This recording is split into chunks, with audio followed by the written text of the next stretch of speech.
подруги, то ли любовницы. Другое. Я не могу это читать, потому что это личное. Или продолжать. Кейбір өтіріктің арты бір қызық тарихи сәттерге әкеледі екен. Ашыла алдыңыз ба, қаншалықты қиын болды ондай роль сомдау? Сен келістің ба? Келістің. А почему ты сейчас не делаешь? Еркебұлан Тоқтар, қазір байланыстарыңыз қалай? Еркебұланмен осылай артымнан жүгіріп келді да, осылай тұра қалды, мен білмейтін сияқты. Бізде сахнаның ең маңызды сахна бар, поездың ішінде. Кәсіби білім алу ойда жоқ па?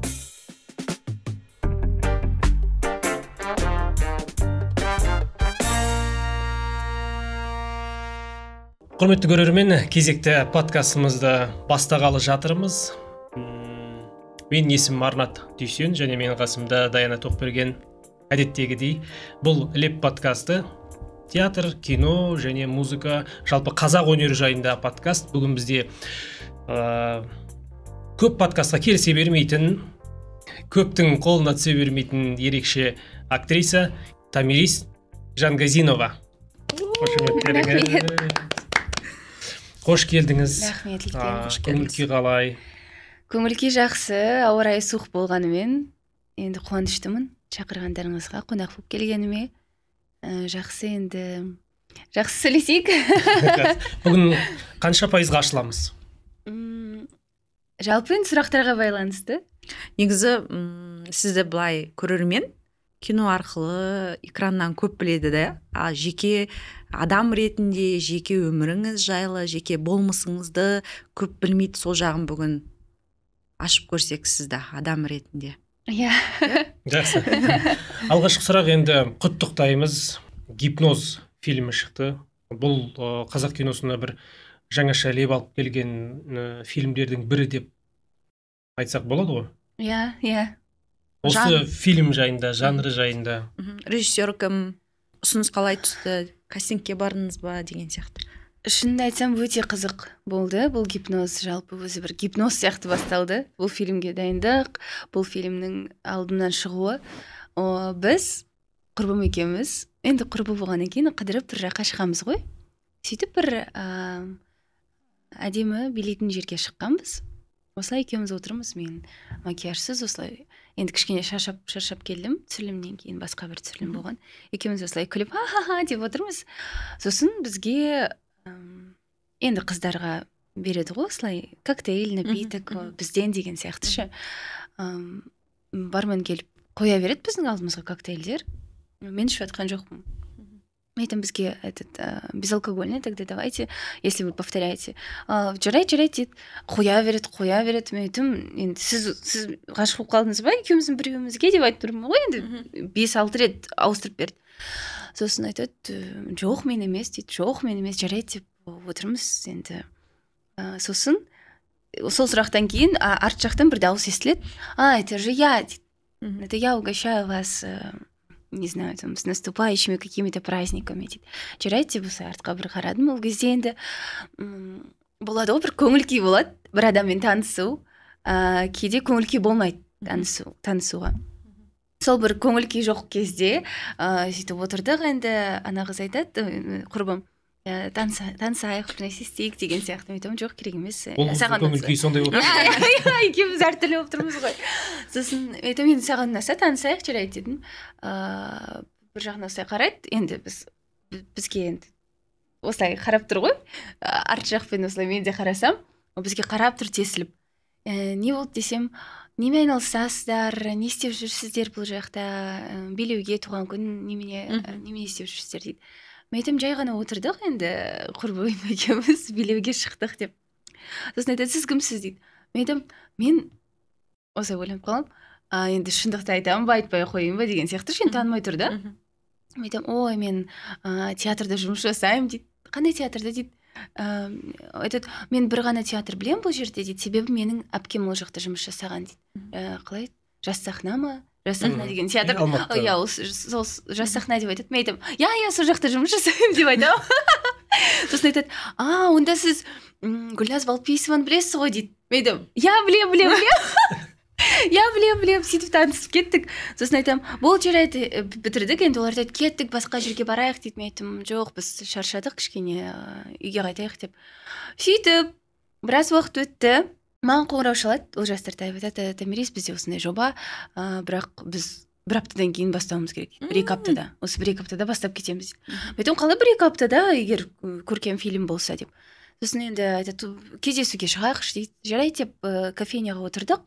Сөйтіп маған осы сценарийді көрсетеді, айтып береді, бұл талшын деген, аны айтуға болады ма білмеймін. Бір қыздың, бірақ ғаламторда информация бар, ол қыз жайлы. Ол қыз жайлы информация бар. Сол қыздың биографиясы қалай қарайсың дейді. Мен айтамын, жарайды, жақсы қараймын енді, бірақ 2 апта деген өте аз уақыт. Мен ұшуым керек деймін. Бір жаққа ұшып бара жатырмын. Бір фестивальға ма. Сосын ол айтады, енді қалай ойлайсың, бағасы қалай, енді солай бастайды ғой, дайынсың ба деген сияқты. Ең бастысы дейді, бізде сен темекі тартуың керек дейді. Содан кейін ашық сахна бар дейді. Сосын или жабық сахна. Жабық сахна. Бір жерің ашық, адамдарға жабық деп. Сөйтіп, сондай сахна бар, жарайды енді, бола берсін деп айтамын енді. Көреміз ғой деген сияқты. Ол кезде басқа жобалар жоқ еді. Ол кезде жоба жоқ. Содан кейін маған онлайн Мәскеуден звондап жатыр. Қоңырау шалды, мен көтерсем, айтады, здравствуйте, я Гүлназ Булпейсова, там, вот давайте прямо сейчас проведем онлайн-кастинг дейді. А мен бір презентацияда жүрмін.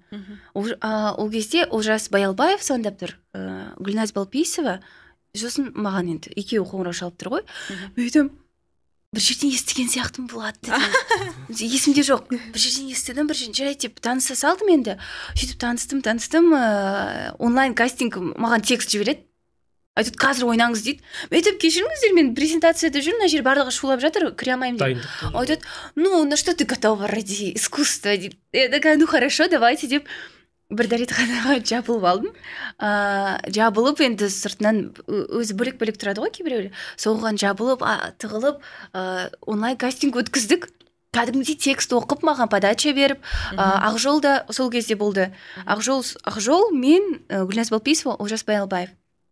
Сөйтіп, кәдімгідей ойнап шықтық. Маған айтады, все хорошо, давайте мы вам перезвоним, там бір нәрсе. Ол да сол фильмде жұмыс істейді. Иә, сол фильмде. Гипнозға ғой. Сосын жақсы дейді, Ақжолмен ойнадық. Енді келістік, барлығына келістік, мені репетицияға шақырады. Келсем, маған осылай қарап тұр. Осылай, енді бір сұрақтармен, басында бір сұрақтар сияқты. Сосын не болды деп айтсам, біраз уақыт өткеннен кейін маған сөйтіп ашылып айтып тұр, а ты знаешь, мой брат почему-то сказал, что ты, оказывается, работала со мной, что ты работаешь уже с Софией. Это ваш брат? Серьезно? Десем, да, это мой брат. Ну ладно, благодаря этому зато я узнала о тебе дейді. Сөйтіп, менің суретімді көрсетіпті. Сен ағызбен жұмыс істедің ба, жас сахнаға келді ма деген сияқты ше. Ой, тіпті ешқашан көрмегем деп. Сол суретті жібергеннен кейін Гүлназ Булпейсоваға ол айтыпты продюсерлерге, бізде мынандай актриса бар екен ғой деп. Білесіздер ма деп. Ол айтты, Томирис, біз кішкентай кезінен бастап білеміз. Сол сурет арқылы сол бір кішкентай өтіріктің арты осы фильммен бітті ғой. Бір сөз құдіреті болып тұр ғой. Сөйтіп, мен айтамын енді өтірік айтуға болмайды депші кейде. Бірақ енді кейбір өтіріктің арты бір қызық тарихи сәттерге әкеледі екен. Қаншалықты жиі дәретханада кастинг өткізесіз? Бірінші рет өмірімде. Бірінші. Есте қаларлық кастинг өтті ғой? Иә. Гипноз фильмінде бәрібір ол басқа жанр ғой біздің қазақ киносында, иә, ерекше болып тұр. Ашыла алдыңыз ба, қаншалықты қиын болды ондай рөл сомдау? Комедияда ойнау бір бөлек деген сияқты ғой. Иә, ашылу, шынымды айтсам, қатты үйреншікті емес, себебі бізде Гүлназ Булпейсова, ол режиссер, Вахтангов театрында, Мәскеуде, ол бізге көмекші ретінде, актинг коуч ретінде шақырды, Олжас Баялбаев, өзі біздің режиссер. Шақырды, сондықтан бізге қатты үйреншікті болған жоқ, себебі бізбен нақты әрбір сөзімізді, әрбір қимылымызбен жұмыс жасады. Жалпы біз енді үйреніп қалдық қой. Ой, бір 3-4 күнде сценарий бере салады, бір аптаның ішінде сценарий бере салады. Сен режиссерге өзің жазасың. Не, маған бір нәрсе айтыңызшы, не керек бұл рөлді дұрыстап сомдау үшін? Кейіпкерді ашу үшін. Олар жауап бермейді. Площадкаға, түсірілімге барсаң, сөйлессең, олар жақтырмайды деген сияқты сондай нәрселер көп болатын енді. Неге екенін білмеймін, енді кішкене бір иерархия бар ғой енді. Мен режиссермін, маған ешкім сөз сөйлемеу керек деген сияқты. Бірақ енді бұл жерде кішкене басқаша болды, себебі барлығы жас, барлық адамдар түсінеді енді. Жалпы режиссердің ең басты талабы ол тек қана драматургияны ашу емес, ол актермен жұмыс. Неге барлығы осылай Дэвид Линч бәрі өздері осылай қойып береді актерларға, себебі сол кезде ғана үлкен бір связь болады, байланыс. Жақсы шығады. Жақсы шығады. Сол сияқты біз қатты дайындалдық. Мен үшін үйреншікті болмаған ол әрине темекі тарту. Мен өмірімде тартып көрмегем. Сол датасын білем, 7 апрель. 7 апрельден бастап сол репетицияны темекі тартуды үйренгем, қатты жөтеліп, түсірілім барысында бір аптаның ішінде әлі жөтеліп жүрдім. Осылай бір тартыламыз деп тартылам. Вроде бы получилось. Бірақ қатты жөтеліп кетем. Ал мен кәдімгідей тартып, енді спокойно тұруым керек қой. Профессионал. Профессионал ретінде осылай тұруым керек. Ондай болған жоқ. Содан кейін шаршап, кәдімгідей сосын үйдің артында тығылып, енді репетировать еттім. Енді мама түсініп тұр. Үйге кірсем айтады, тарттың ба дейді. Тарттым де. Енді айтып, біледі ғой енді түсірілімге. Айтады, самое главное, что только на съемках өмірде тартпасаң болды дейді. Сосын жарай деп келістік. Қиын болды. Өйткені бізде переработкалар болды. Бізді сахнаның ең маңызды сахна бар. Ең маңызды сахна. Поездың ішінде жалпы финалға келтіретін сахна бар. Сол кездің уақыты тығыз болған соншалық, біз түсіріп жатқан кезде қалай айтып, поездың жұмысшылары бізге келіп, кадрдың ішіне кіріп, бізге айғайлап, бізді қуып, біз айтамыз, тоқтаңыздар, бізде съемка түсірілім болып жатыр ғой деп. Соңғы дубль болып жатыр ғой енді, соңғы сцена. Ал бізде уақыт тығыз, біз 1 сағат бұрын кетуіміз керек болатын, бірақ кете алмай жатырмыз. Біздің дастарханды осылай көтеріп, сіздер не істеп жатсыздар деп бізбен төбелескісі келіп, сондай болған. Бірақ әйтеуір түсіріп біттік. Қызық болған. Қызықтар өте көп болды. Төсек сахнасында да қызықтар көп болды, себебі оны сосын айтыңыз. Дәл қазір айтайық. Қалай келістіңіз, мысалы? Жоқ қой біздің фильмдерде ондай. Ондай жоқ. Мен келістім дегенде бізге айтты, шынымызды айтсақ, осындай бір ғана кадр болады деді. Осылай студент, енді имитация болады деп. Сосын шын болып кетті. Сол ғой. Түсірілім барысында келіп, бұл соңғы сахна тағы да. Сөйтіп, неге екенін білмеймін, ең қиын сахналар соңғы қойды.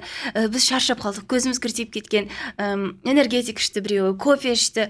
Сосын маған айтады, міне, Томирис, енді төсек сахнасы дейді. Мен едім, қалай? Мен дайын емеспін, мен түрім кіртиіп кеткен, мен шаршап тұрмын. Қазір мен кішкене. Оған күш керек. Оған күш керек, оған энергия керек, көзіміз жанып тұру керек қой деген сияқты ше. Көзіміз сөніп қалған екеумізді де бір-бірімізге қараймыз осылай. Жасаймыз ба деп жасаймыз. Сөйтіп бізге айтты, бір-екі ғана кадр болады, осылай түсіре саламыз деп. Сырттан ғана. Сырттан ғана. Кірдік.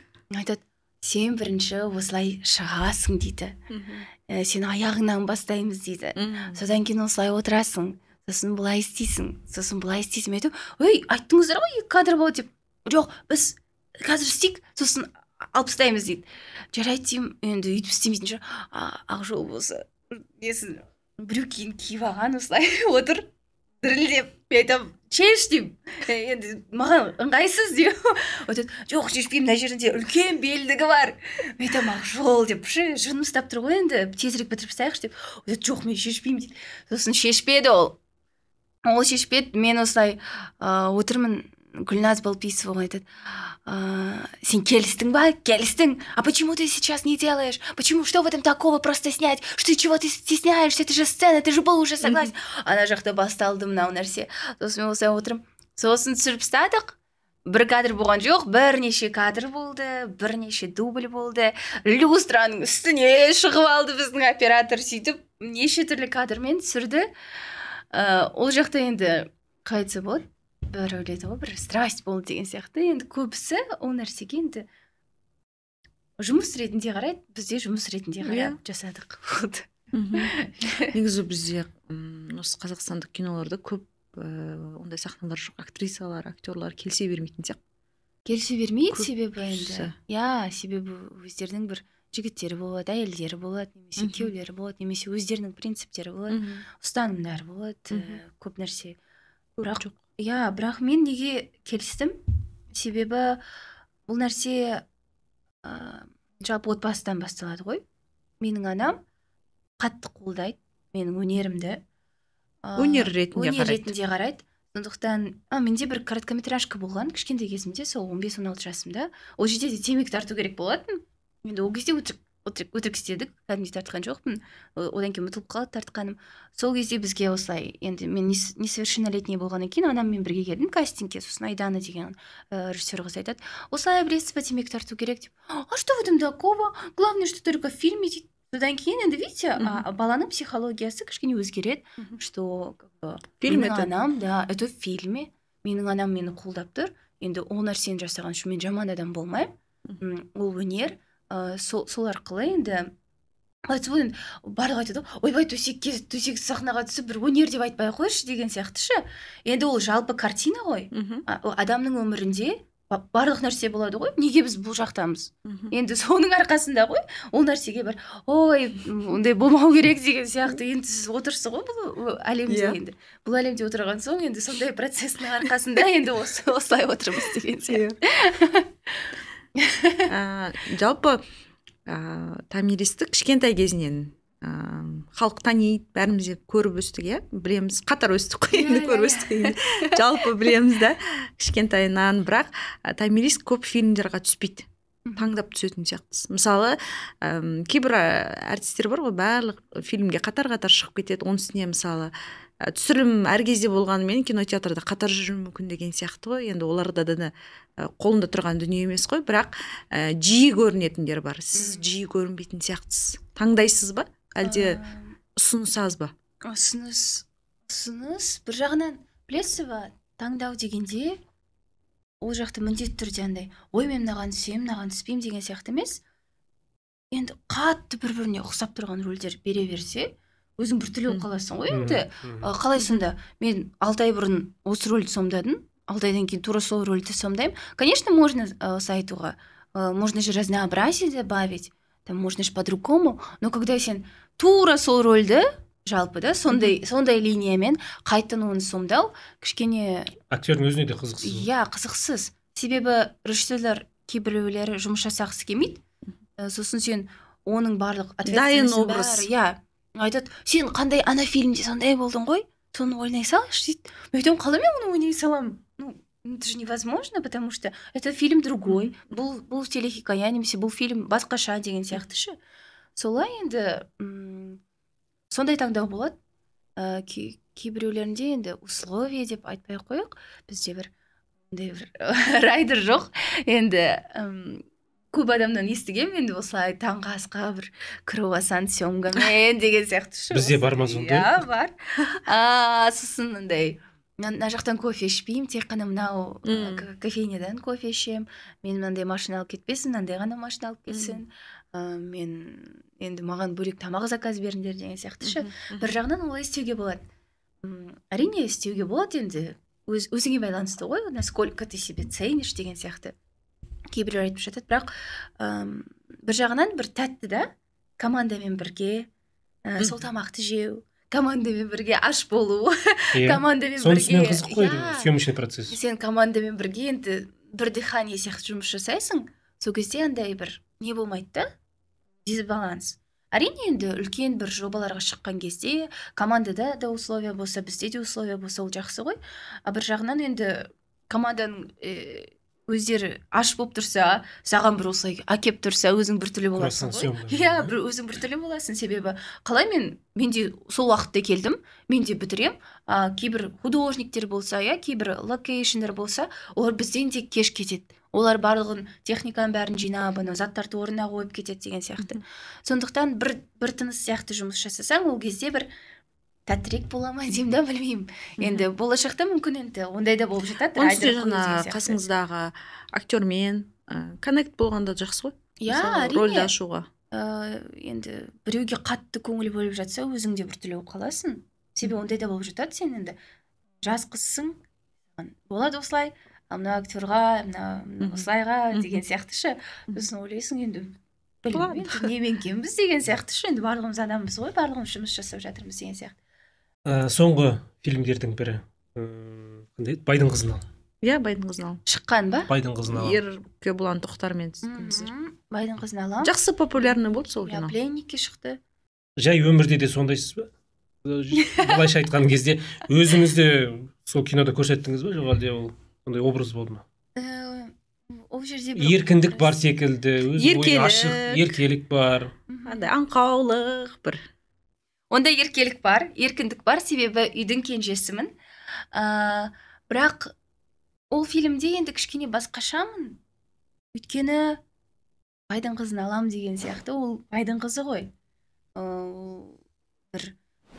Бір ғана целі бар, бір ғана целі, ол әкесіне мен де мықты бола алам, мен де мынандай бола алам деген сияқты өзінің бір алға қойған мақсаты бар. Бірақ менен ерекшелігі енді менімен ұқсайтыны ол тек қана түрі деп айтсам болады. Келбеті.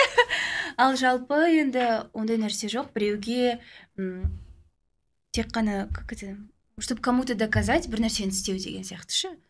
Ну, кому ты можешь доказать? Ладно, оған доказать етесің әкеңе, анаңа, тәтеңе, досыңа, құрбыңа, бір өзіңнің врагыңа деген сияқты ше доказать етесің. Бірақ үйтіп жүре берсең, енді өзіңнің өмірің өтіп кетеді ғой.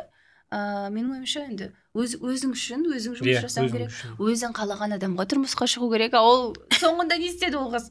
Жарайды деп, мен одан да кедеймін, мен оған қарызбын деп, ол сол кісіні өзіне қаратып енді әкеліп алды да, ол қызға енді бәрібір болып тұр. Махаббат деген емес, енді ақшасы бар. Ойы жеңіл. Иә, ойы жеңіл, мүмкін ондай адамдарға өмір сүру енді жеңілдірек шығар. Им все равно махаббат, ақша, бір нәрсе деген сияқты ше. Басты рөлді сомдаған, осы фильмде басты рөлді сомдағандардың бірі Еркебұлан Тоқтар. Қазір байланыстарыңыз қалай? Еркебұланмен байланысты жоқпыз. Сол фильмнен кейін бітті, болды. Иә, үзілді, болды. Білмеймін, мен байланыста көптеген актерлармен байланыста емеспін. Бірақ анау сіздерді сол фильмнен кейін көп адамдар қосып кетті ғой. Сол үшін сұрап жатқанымыз ғой. Анау атқа отырғызған кадрлар көп таралып кетті. Ой, ұнатады екен да Миристі, прям видно деген сияқты. Сол қандай болды ара қатынастарыңыз? Өнерде жүрген адамдарға қызығушылығым жоқ. Адамның қалай айтса болады. Енді мүмкін өзім сондай болғандықтан басқа адамдардың вниманиясын жаулайтын адамдар қызықтырмайды қатты.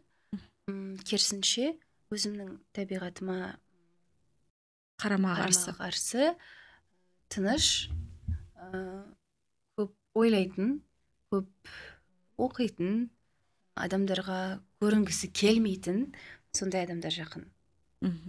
Өзіме себебі мүмкін өзімнің бір жартым кейде айтып жатады енді, мына жаққа бару керек, осылай. Неге сол подкасттарға бара бермеймін, себебі өзімнің жарты Тамирис айтып жатады, естейсің оны, көрінбей қой, айтпай қой, тыныш отыра бер, көретін адам сені көреді, көрмейтін адам көрмейді деген сияқты ше. Көбінесе енді адамдардың енді подписчик аулау арқасында, бір нәрсенің арқасында жүре береді ғой адамдар. Ой, тағы қосылды, тағы бір нәрсе істейін, тағы мынандай нәрсе істейін деген сияқты. Ондай байқалмайды. Иә, сол үшін ондай нәрсе менде өкінішке орай жоқ. Себебі менің анам айтады, сен активный болуың керек, сен барлық жерде болуың керек. Мен айтамын, иә деймін да, содан кейін өзімдікін жасаймын. Осылай тыныш үйде отырып қалам. Бір жаққа шақырып жатса бармай қалам. Енді жазып жатам, бара алмаймын деген сияқты. Бірақ өзім бір тыныштықты жақсы көрем. Тыныш отырғанды, өзім социальный сетьға кірмей, кейде осындай ойлар болып жатыр. Мүмкін мен удалить етіп тастайын деген сияқты ше енді. Себебі ол нәрсе қатты көп болғаннан кейін ойың бөліне береді. Бір осы өмірде өмір сүріп жатқан жоқ сияқтысың.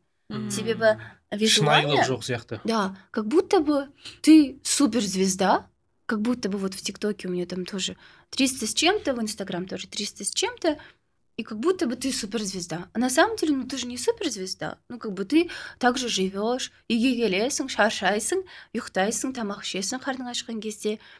Ал бұл кішкене сенің бір психологияңа бір ақау сияқты болып қалады.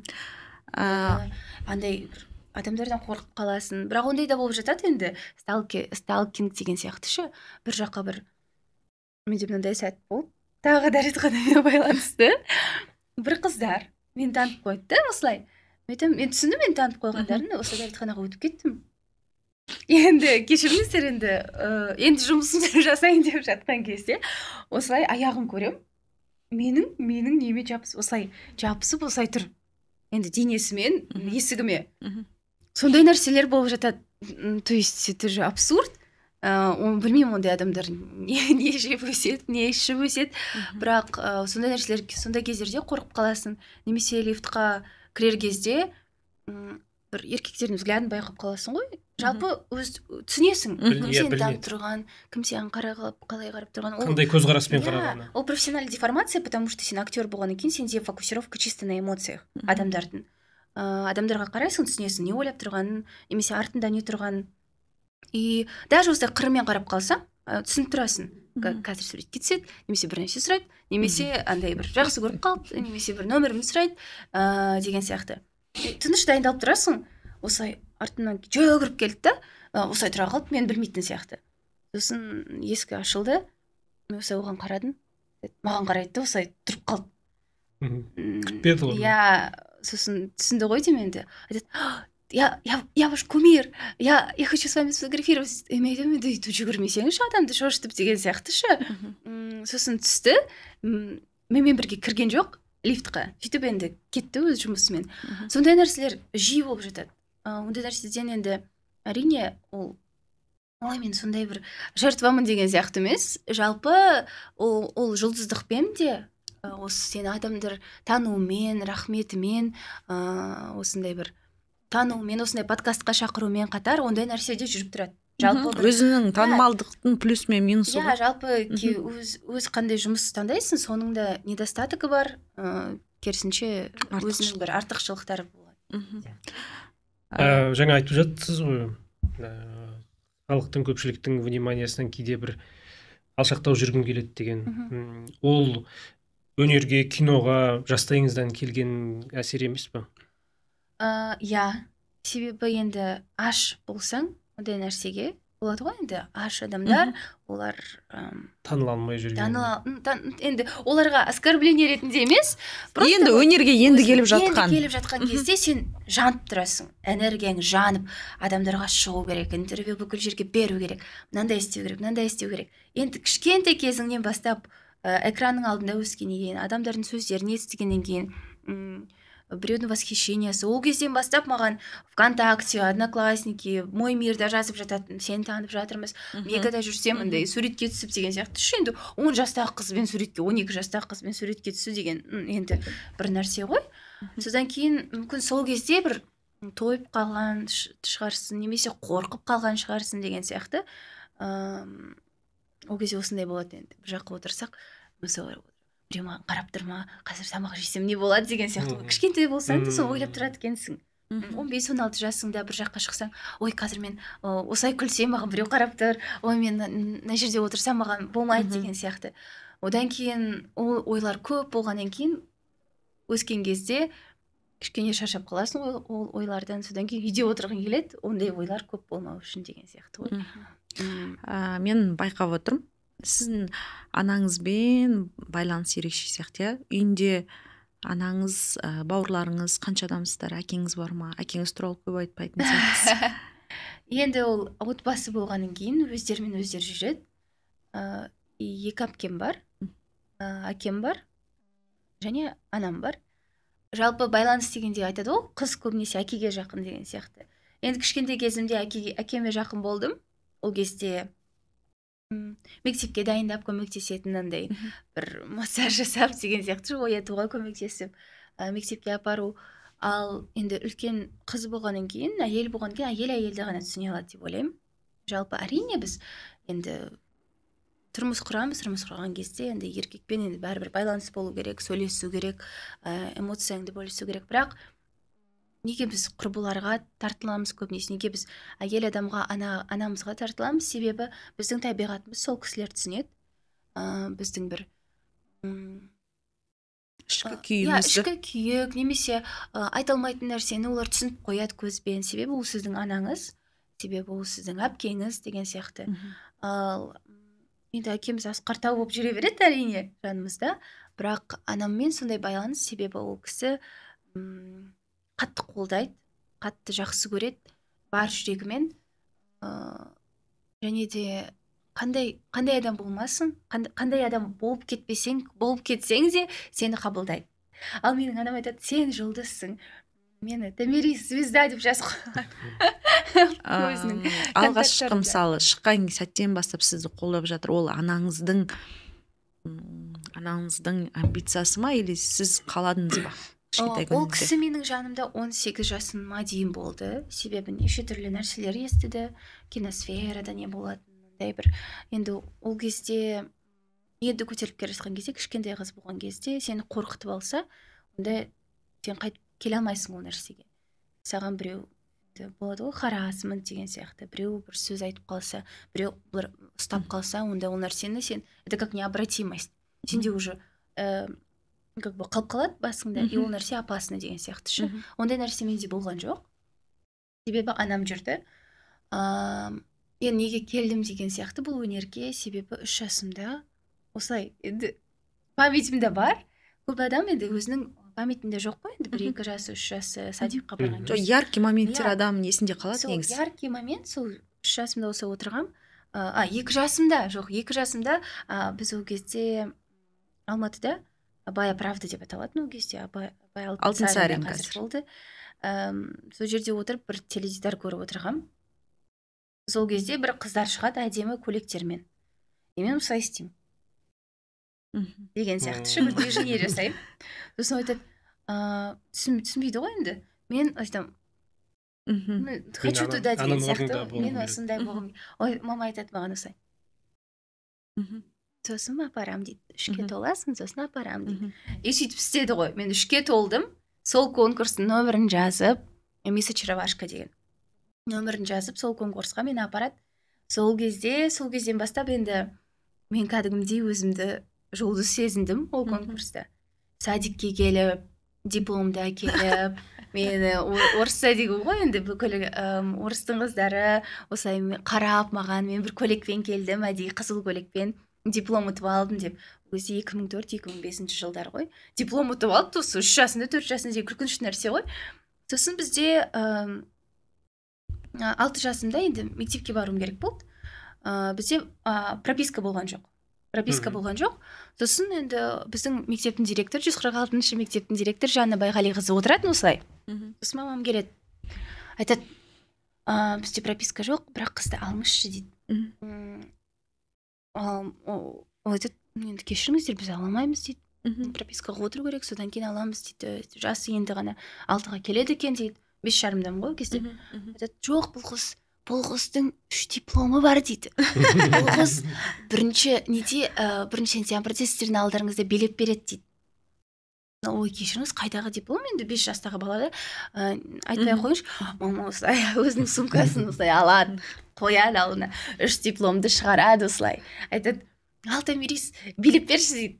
Мен ана кісінің алдында билеп. Сөйтіп айтады, ой жарайды, имам айтады, ол қыз мектептің атын шығаратын қыз болады, қазір алсаңыздар дейді. Сөйтіп 1 сентябрь қабылдады ол кісі мені. 1 сентябрь жаңбыр құйып тұр. Мен ол кезде восточный танец билейтінмін. Аяғымда денеме аппақ колготки киіп ағам. Жаңбыр құйып тұр, барлық осылай тұрып мұздап. Шакираның өлеңін қояды. Мен осындай топикпен, юбкамен шпагатқа отырып, шаршымды жерге осылай айналдырып, сөйтіп шыққам.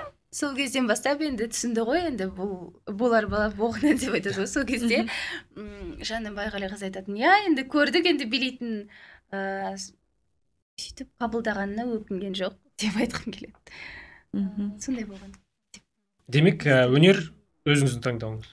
Өнер, өзімнің қанымда бір. Себебі менің атам баянда ойнайтын, домбырада ойнайтын, өте слухы мықты адам болатын, Жапарқұл атам. Одан кейін Жақсын апам марқұмда. Олар да қатты өлең айтқанды жақсы көретін. Көптеген сондай бір театрда жұмыс істеген менің апамның сіңілісі. Сондықтан енді қанымда болғаннан кейін сол нәрсе шығып тұр ғой, енді өлеңге, әнге, театрға баулу деген сияқты, киноға. Томирис қазір ғашық па біреуге? Томирис қазір ғашық болу қатты қиын. Даяна ханым, осы айтайын, мен үшін ғашық болу соңғы кездері қатты қиын. Енді білмеймін, енді мен бір 50-ге келген әйел сияқты сөйлеп жатқан шығармын, ғашық болу қиын деген сияқты, немесе білмеймін. 20 жасымда ол өте оңай болды. Бір рет ғашық болып қалдым, сосын деп жүрдім, қандай тамаша деп 6 ай, содан кейін кетіп қалды ол бабочки в животе деген сияқты. Қазір мен ғашық бола алмаймын адамға. Білмеймін, енді мүмкін өз адамын тапқан жоқпын, немесе түсінік келді, что любовь это не вот эти эмоции, тартылу, привязанность, а как будто бы сені адам сыйласа, сен оны сыйласаң болды, бірге өмір сүрулерін бір волнада болса. Сол кезде ол нәрсені махаббат деп айту қиын енді. Себебі эмоцияда құрылмаған нәрсе, тек қана түсінушілік, бір-біріңді түсінесіңдер, бір-бірлеріңді сыйлайсыңдар, болды. Сол махаббат па сіз үшін? Солай ойлаймын. Себебі мен қазір ондай бір эмоция сезіп жүрген жоқ. Махаббат, біреуге ғашық болу деген сияқты. Бірақ сіз өте қатты ғашық болдыңыз, иә? Маған сіңілім айтты. Сізді қарайтын ол жігіт көрсеттіңіз ғой деймін, Инстаграмда, соцсетте. Түрін көрсетпесеңіз де, то, что вы вместе деген сияқты, иә? Көрсеткем. Мен білмейді екен, маған сіңілім айтады, сіз келеді дегенде, ол қыз өте қатты ғашық болған бір жігітке, бірақ ол жігіт абьюзер болып шықты, содан кейін екеуі ажырасып кетті деп айтты, сол рас па? Себебі... Не себепті сол ғашықтық ұласпады ары қарата? Дамымады. Не себепті? Ол енді жеке нәрсе, ол нәрсеге біз бейнебаян түсіріп тастағанбыз. Шаңырақ деген. Жалпы ғашық болу оңай, бірақ сол нәрсені ұстап тұру, ол екі адамға да байланысты. Енді болады, ол бір рет ғашық боласың, әдемілігіне, сөйлеген сөзіне, бір ойбай бір келіп, бір роза бергеніне. Одан кейін енді ол нәрсе болып, оның артында ештеңе жоқ болса, онда сен ойланасың, енді жақсы сен гүл бердің, жақсы бір сөз айттың. Енді біз өміріміз жалғасып келе жатыр ғой. Ол жерде енді сені қолдамаса, өнеріңді қолдамаса, немесе адам ретінде сенімен сөйлескісі келмесе, ол кезде бір отың сөніп қалады. Ол сені бір кукла ретінде қабылдаса, жанымды тыныш отыра бер, әдемі болып жүре бер. Сенің ойың болмау керек, өз ойың. Мен не қалаймын, соны істеп жүре бересің деген сияқты. Сол кезде енді кейбір адамдар ол нәрсені таңдайды өздері. Себебі өздеріне комфортны. Ал маған бір нәрсені ұнамаса, мен айтамын адамға. Егер мен ол адаммен болашағымды жалғастырғым келсе, бірақ бір болашағымды жалғастырғым келеді деген адам әлі табылған жоқ деп ойлаймын. Бірақ егер ондай адам кездестіріп атсаңыз, бір-біріңіз түсіне алатын деген сияқты, тұрмысқа шығуға дайынсыз ба? Жоқ. Әлі дайын емессіз ба? Білмеймін, тұрмысқа шығу дегені қазір болады ғой, енді бір уақытқа дейін сенде өзің тұрмысқа шыққың келеді, бір уақытта сені социум итермелейді. Ой, сен 25-ге келдің, ой, сен 30-ға келіп кеттің, ой, сен 35-ге келдің, ол сен ешқашан тұрмысқа шықпайсың, ешқашан туа алмайсың, бұл сен ешкім жақсы көрмейді, ешкім алмайды, себебі сен енді ескі таспа болып қалдың деген сияқты ше. Бірақ менің ойымша осындай бір тұрмыс құру, ол қатты қажетті нәрсе емес деп ойлаймын. Өзім жеке басым ретінде.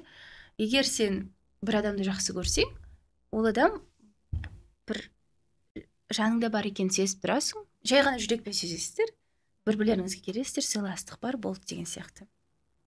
Ал тұрмыс деген мен әлі түсіне алмаймын, қалай қалай екі адам бір төсекте ұйықтайды? қалай сіздер соншама уақыт бір-бірлеріңді жалықпай сол нәрсе, мүмкін это мудрость называется. Мүмкін ол мудрость маған әлі келген жоқ, бір адаммен сол нәрсеге толықтай келісіп кіруге деген сияқты ғой сол нәрсе. Оның үстіне әлі жас қой, бірақ дегенмен енді ғашықтық деген жас таңдамайды ғой. 20-да келу, 18-де келу мүмкін, жаңа айтып отыр ғой, 30-да келу мүмкін. Мүмкін ғашықтық сезімді сезінбей жатқаным өзімнің адамымды өзім тиімді таппағаннан кейін шығар деп. Бірге өмір бақи тұра ма осы адаммен деп. Ол да енді олай болса, білмеймін, енді құрбыларыңнан ғана шаршамайтын шығарсың. Қалған бір құрбыларыңнан да шаршайтын. Да? Енді құрбыларың, они тебя принимают полностью. Олар сені ғашық болатын адам сондай адам ғой. Екінші адам да он должен принимать тебя какой ты есть. Таңертең тұрған кезде ташкент етпеу керек қой. Осылай ғой, қайтадан деген сияқты түрінде жауып. Жоқ, жаңа құрбыларыңыз сияқты толық қабылдайтын адам деген өзіңіз айтып тұрсыз ғой, сондай адам болса жалықпайсыз деген сияқты. Себебі олар не осуждают же, бір нәрсе айтсаң күледі, бір нәрсе айтсаң бірге жылайды сенімен, андай сен қайдасың деп жаза бермейді енді. Жақсы, өнерге келейік. Жоқ, мен ары қарай айтқым. Қанша бала болғаны қалайтын білгім жатыр. Әлі тұрмысқа шыққысы келмей жатқан. Айтамын. Осы уақытқа дейін ойнаған рөлдердің ішінде қайсысы көңілден шықты, есте қалды, өзіңізге ұнаған? Өзіме ұнаған, наверное, Becoming, победители видно на старте. Жанат Алшанова, режиссер. Біздің ол шетелдік копродукция. Франция, Нидерланды, Литва, Қазақстан. Ондай копродукция болды. Неге ұнағаны, себебі ол кісі ол сценарийді 5 жыл жазған. 5 жыл бойы жұмыс жасаған. Біз келдік, бізде кәдімгідей дайындық болды. Мен ол жерде жүзушінің рөлін сомдадым. Жүзуші қыздың 17 жастағы Мила деген. Неге қатынағаны, бізде бірнеше ай уақыт подготовка болды. Сосын ол режиссермен біз сөйлестік. Не қалаймыз? Ол кісі маған полностью доверилась.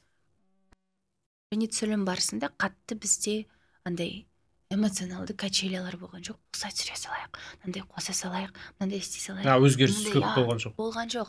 Егер сенде өзгеріс көп болып жатса, сен шаршайсың, себебі оны оған дайын емессің. Өзіңе өткізу керек. Сен басқа бір сценарийға жатып алдың. Мен сол сценарийден алшақ нәрсе жасауым керек деген сияқты. Ол жерде енді бізде 28 смена болды. 28 смена 12 сағат. 12 сағат, себебі ол кезде бізде біздің оператор Каролин Шампете, француз әйелі, өзі продюсер, өзі оператор, өзі бұрында актриса болған.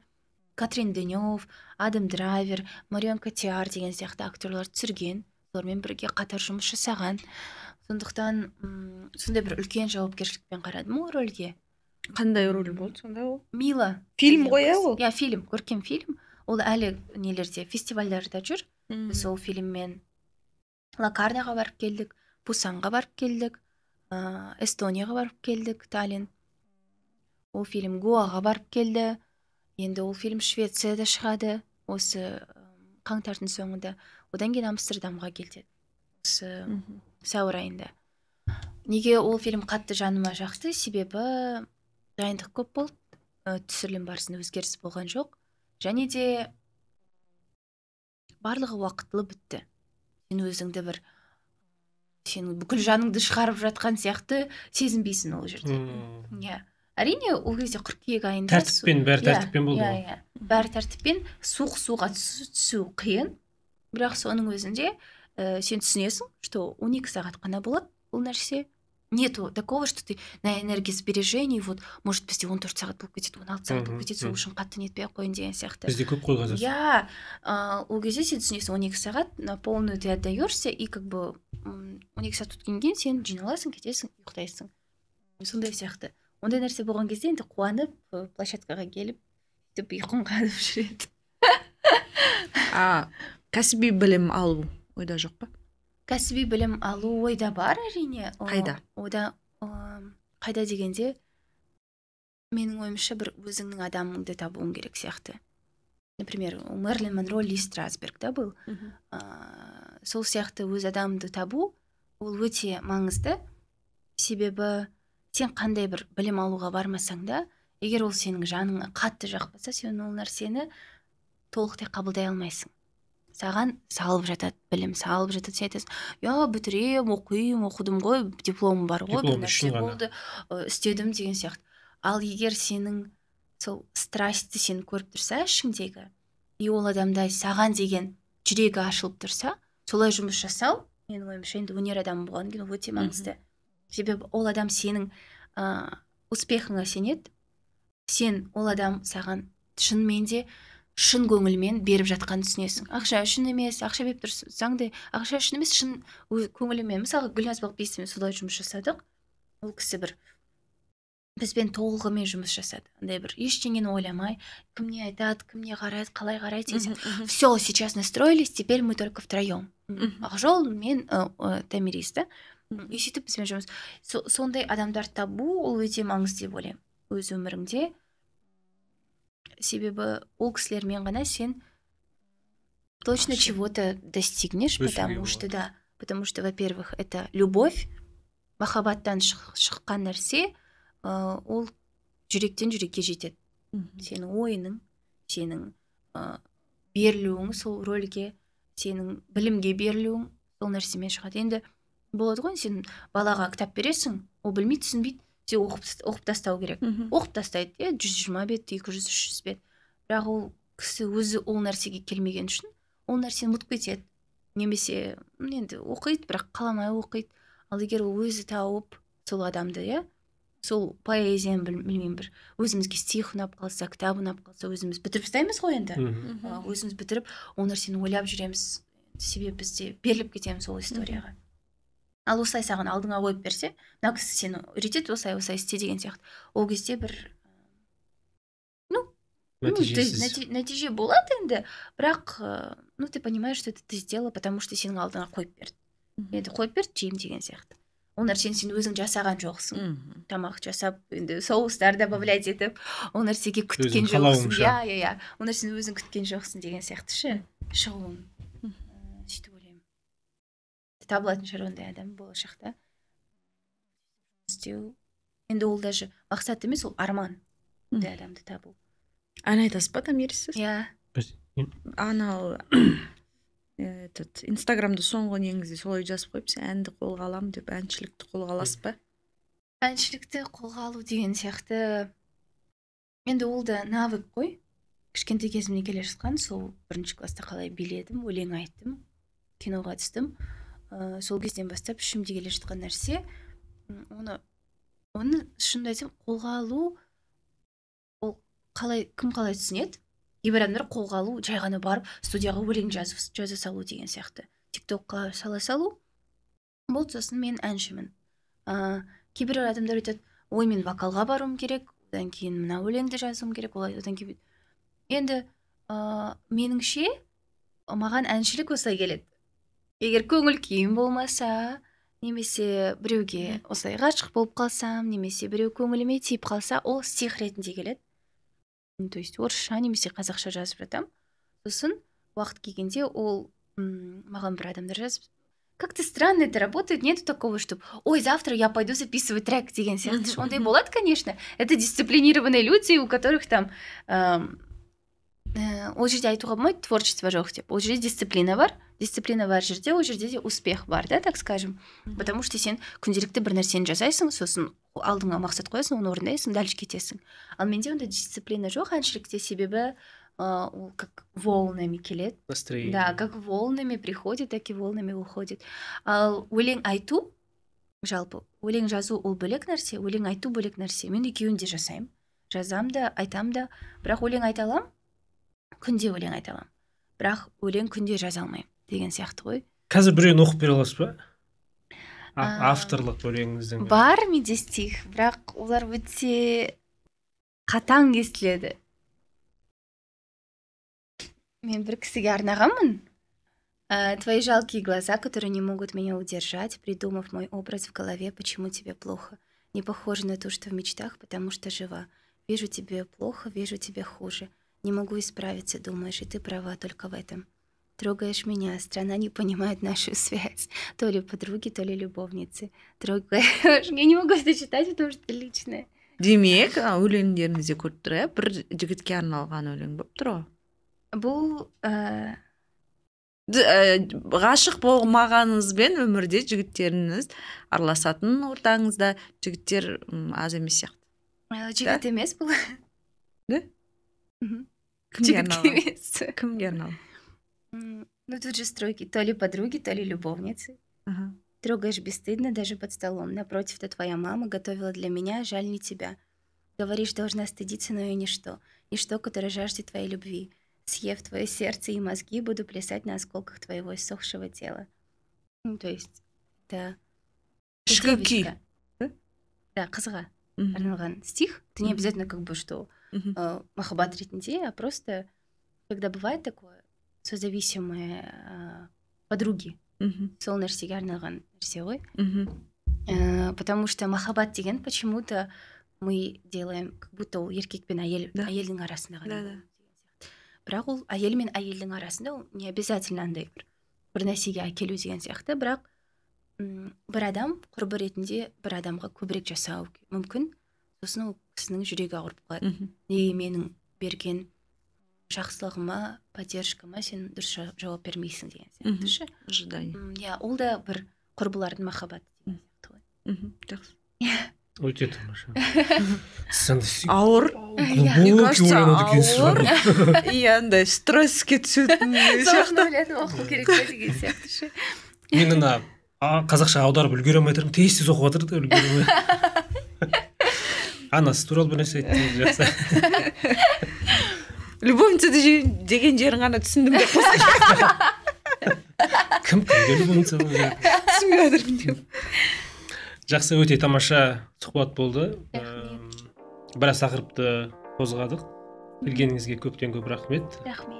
Құрметті достар, осы жерде айта кетейін, енді дәл осындай керемет подкаст қай жерде түсіріліп жатыр деген сұрақ туындайтын болса, жаңа студия төменде Instagram парақшасын қалдырып кеттік, және үстімдегі осындай керемет киімді ұсынған Елжан брендке алғысымызды білдіреміз. Instagram парақшасы төменде жазып қойыңыздар. Сізге шығармашылық табыс тілейміз. Рахмет. Көңілді күндер, керемет күндер көп болсын. Рахмет, сіздерге де рахмет. Рахмет келгеніңізге. Сәттілік.